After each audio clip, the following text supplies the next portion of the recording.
Olympics లో ఇండియాకు shock తగిలింది. వినేష్ ఫోగట్ పై అనర్హత వేటు వేశారు. ఓవర్ వెయిట్ తో ఒలింపిక్స్ నుంచి అనర్హత వేటు వేశారు. మహిళల 50 కిలోల విభాగంలో ఫైనల్ కు చేరింది వినేష్ ఫోగట్. గతంలో Vinesh Phogat wrestling federation of India మాజీ అధ్యక్షుడు బ్రిజ్ భూషణ్ కు వ్యతిరేకంగా చేపట్టిన ఉద్యమంలో కీలకంగా వ్యవహరించింది. మహిళా రెజ్లర్లను లైంగిక వేధింపులకు గురి చేసిన బ్రిజ్ భూషణ్ కు వ్యతిరేకంగా వినేష్ తిరుగుబాటు చేసింది. పోలీసులతో దెబ్బలు తిని మానసికంగా హింసను ఎదుర్కొని దాదాపు ఏడాది పాటు ఆటకు దూరమైంది.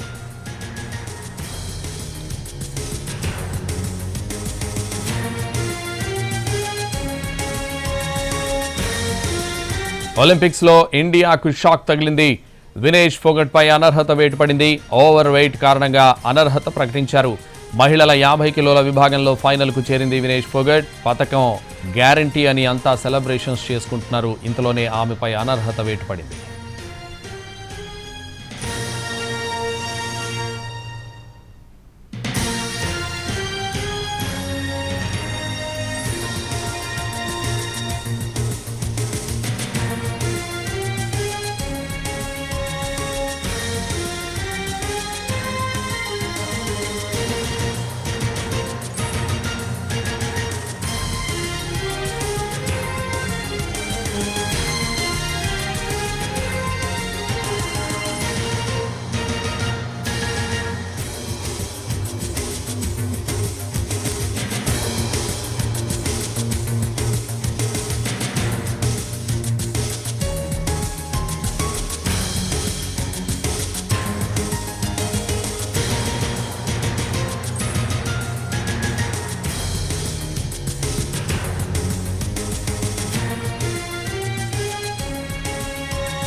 ఒలింపిక్స్ లో ఇండియాకు షాక్ తగిలింది. వినేష్ ఫోగట్ పై అనర్హత వేటు పడింది. ఓవర్ వెయిట్ కారణంగా అనర్హత ప్రకటించారు. మహిళల 50 కిలోల విభాగంలో ఫైనల్ కు చేరింది వినేష్ ఫోగట్. పథకం గ్యారంటీ అని అంతా సెలబ్రేషన్స్ చేసుకుంటున్నారు. ఇంతలోనే ఆమెపై అనర్హత వేటు పడింది. సెమీస్ లో క్యూబన్ రెజ్లర్ గుజ్మన్ పై 5-0తో విజయం సాధించింది. 2016 రియో ఒలింపిక్స్ లో ఎన్నో ఆశలతో బరిలోకి దిగింది వినేష్. కానీ క్వార్టర్స్ లో మోకాలి గాయమవడంతో ఆట నుంచి నిష్క్రమించింది. కెరీర్లోనే ప్రమాదంలోకి నెట్టిన ఈ గాయం నుంచి ఆమె కోలుకోవడం కష్టమన్నారు. కానీ కోలుకుని మళ్లీ ఫామ్లోకి వచ్చింది. 2020 టోక్యో ఒలింపిక్స్లో మరోసారి క్వార్టర్స్ వరకు వెళ్లి ఓడిపోయింది. ఆ తర్వాత క్రమశిక్షణ ఉల్లంఘనతో ఆమెపై తాత్కాలిక నిషేధం పడింది. ఇక గతేడాది బ్రిజ్ భూషణ్కు వ్యతిరేకంగా చేపట్టిన ఉద్యమంలో కీలక పాత్ర పోషించిన వినేష్ ఢిల్లీలోని జంతర్ మంతర్ దగ్గర ధర్నా చేయడం సంచలనంగా మారింది. ఆందోళన విరమించాలని బెదిరింపులు వచ్చినా దీక్షా శిబిరాన్ని ఖాళీ చేయించినా ఉద్యమాన్ని కొనసాగించారు. చివరకు బ్రిజ్ భూషణ్ను పదవి నుంచి తొలగించి అతనిపై ఎఫ్ఐఆర్ నమోదు చేయడంతో ఆందోళన విరమించారు రెజ్లర్లు. ఈ ఉద్యమంలో దేశంలో రెజ్లింగ్ కార్యకలాపాలు ఆగిపోయాయి. దాదాపు ఏడాదిన్నర పాటు ఆటకు దూరమైంది వినేష్ ఫోగట్. గాయాలు, ఉద్యమాలు, పోలీసులతో దెబ్బలు, అవమానాలు ఇలా అన్నింటినీ ఓర్చుకుంది వినేష్.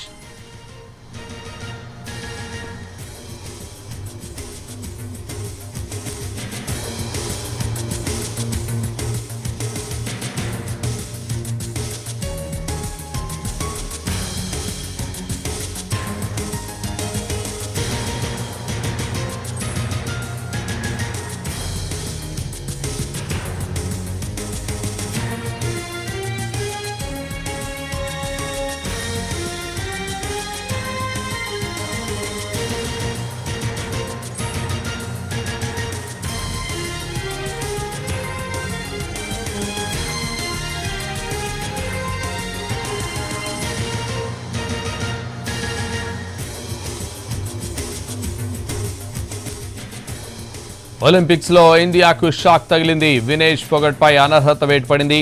ఓవర్ వెయిట్ కారణంగా అనర్హత ప్రకటించారు. మహిళల 50 కిలోల విభాగంలో ఫైనల్ కు చేరింది వినేష్ ఫోగట్. పథకం గ్యారంటీ అని అంతా సెలబ్రేషన్స్ చేసుకుంటున్నారు. ఇంతలోనే ఆమెపై అనర్హత వేటు పడింది. సెమీస్లో క్యూబన్ రెజ్లర్ గుజ్మన్ పై 5-0తో విజయం సాధించింది.